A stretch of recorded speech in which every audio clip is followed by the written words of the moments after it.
So we take this 3 and we multiply it by itself, and we do that multiplication like we multiply 2 of those 3's together. That's what that 2 refers to. And so that's 9 indeed, okay? So we take 3, we multiply it by itself, and we multiply 2 of them together. Perfect. Alright, so we can square anything. Conceptually, it's just take the thing, multiply it by itself. So we could have a negative number squared. We could do, let's say, negative 5 squared.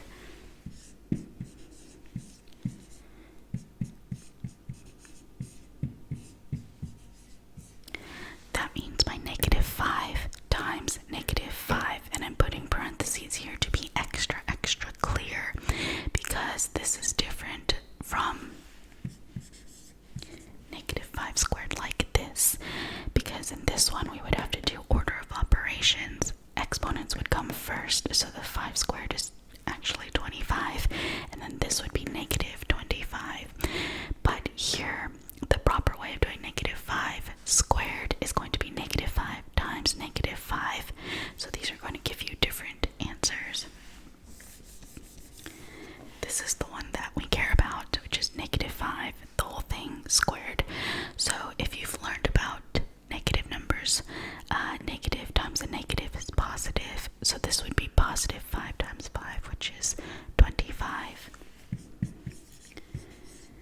Okay, so we can square negative numbers, we can square fractions, square decimals, we can square anything really. We don't want to break math, so don't take something weird and then square it, but pretty much anything we can square. That's just the nature and the logic of squaring something, okay? So we could take pi and square that as well, okay? So that's the general idea of squaring. 0 squared is 0. You can take, yeah, we'll leave it at that. Okay, so take whatever it is, multiply it by itself. Okay, so now we're going to look at square roots given that.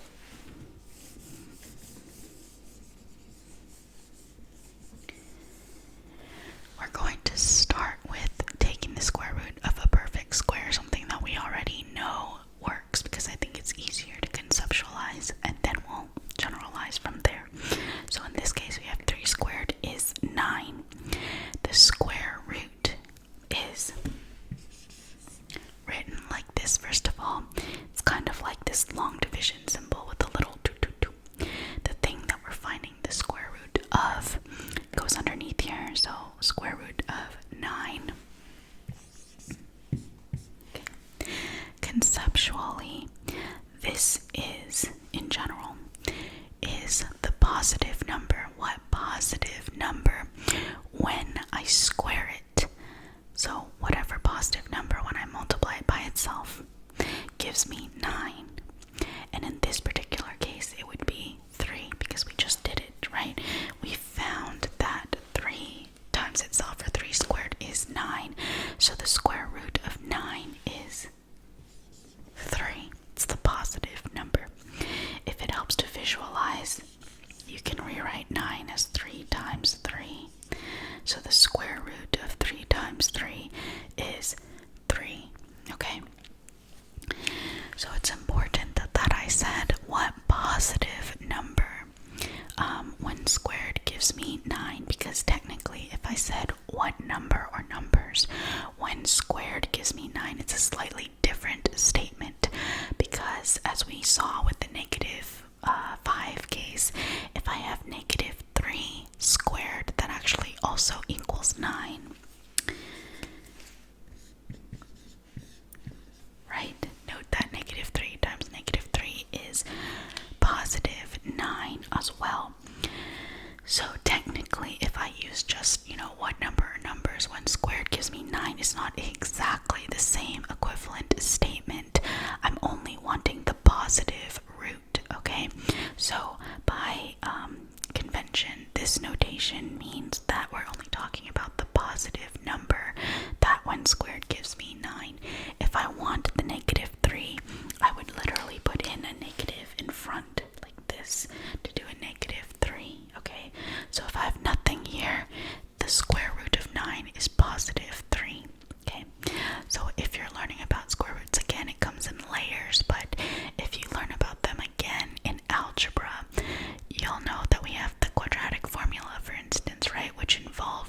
plus or minus square root of stuff.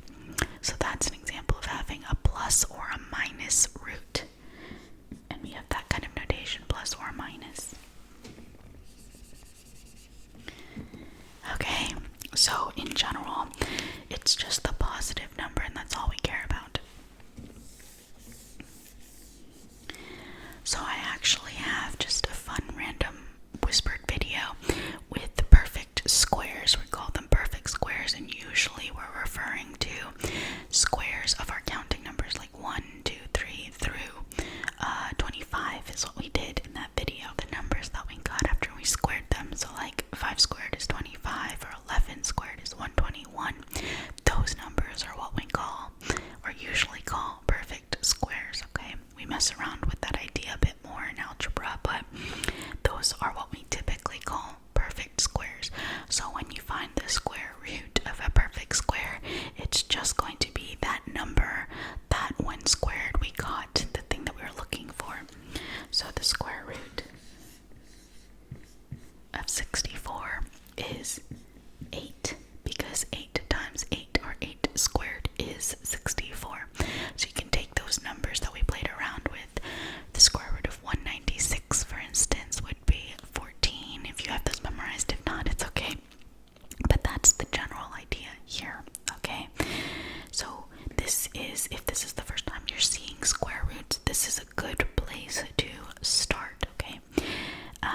And for square roots, if there's no number written here, we assume that it is a square root.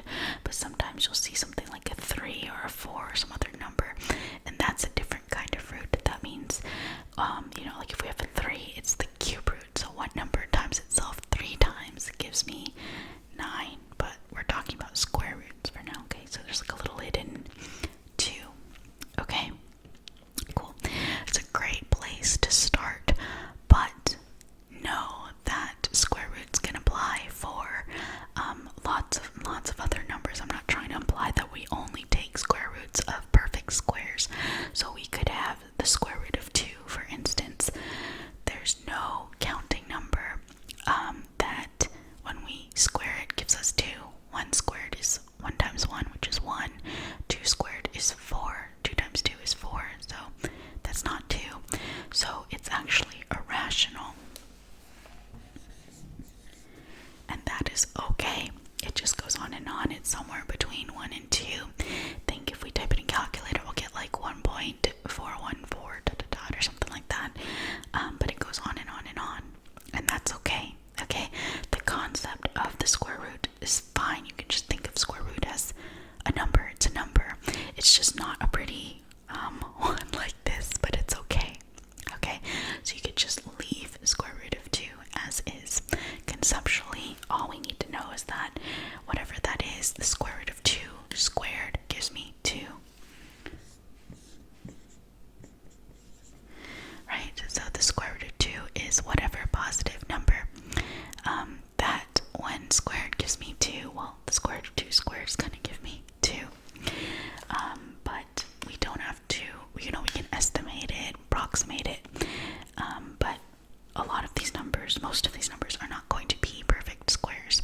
So from there, we can just use it more as like a concept, okay? So this is where we move to the square root actually being a function. So instead of just doing square roots of perfect squares now, we can think of it as just taking some kind of number, any kind of number, well, within our certain domain, meaning we don't take for now square roots of negative numbers. We only want non-negative numbers, so 0 or greater.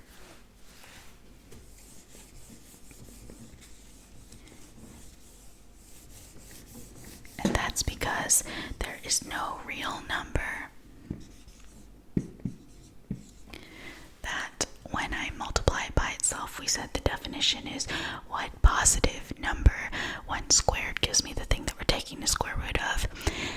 And so in this case, if we had 6 squared is 36. 6 times 6 is 36, but not negative 36.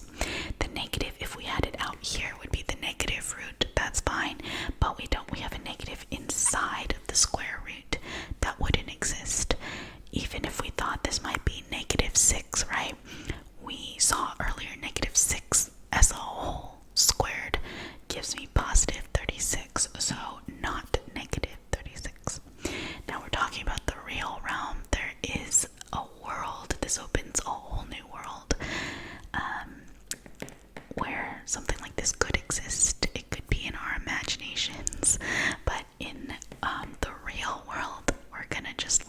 as a no-go.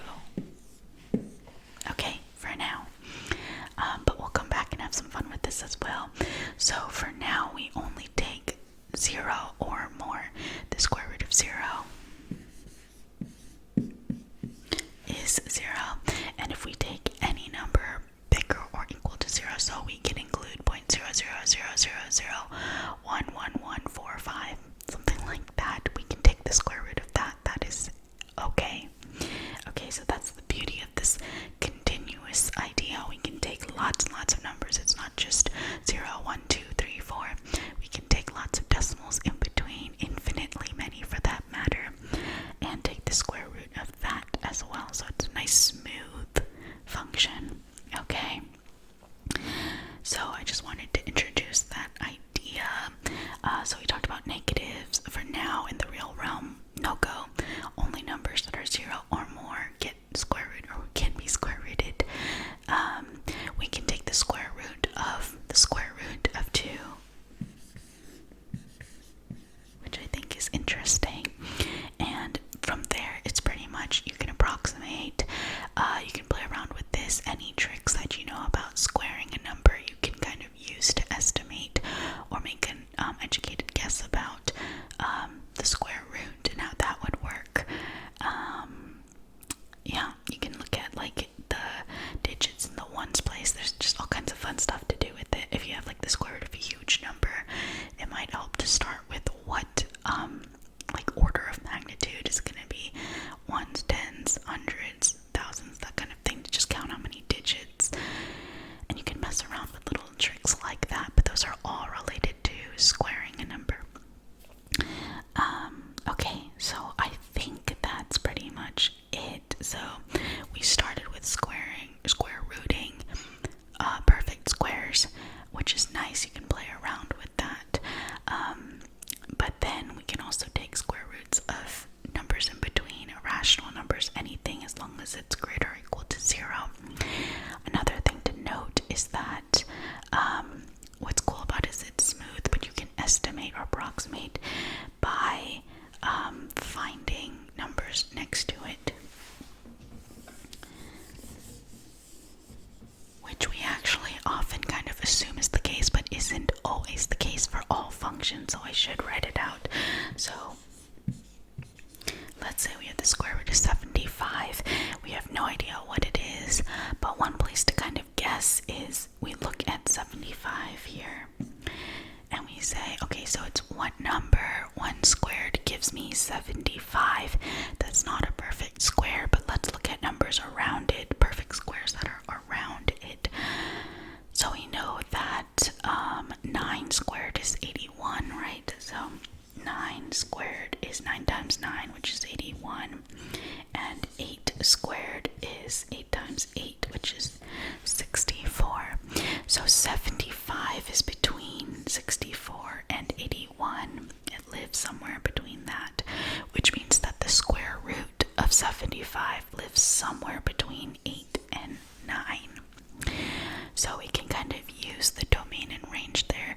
Also the fact that it's nice and smooth here, and that's just a property of the square root function, which we can analyze a bit more. You can actually use a little bit of calculus and pre-calc to look at it further, but in this particular case, we're allowed to do that. Sometimes functions don't work that way, but if we can look at the 75 compared to 64 and 81, we can actually then conclude that the square root of 75 is between 8 and 9, somewhere there. Okay, we can use more approximation methods to get, a better answer than just that. But not only that, we can play around with this a little bit more in that we can simplify it a bit. So we can actually pull factors of perfect squares out of this and change the radical, the thing under the square root, and we'll do that in another video. But I just want to introduce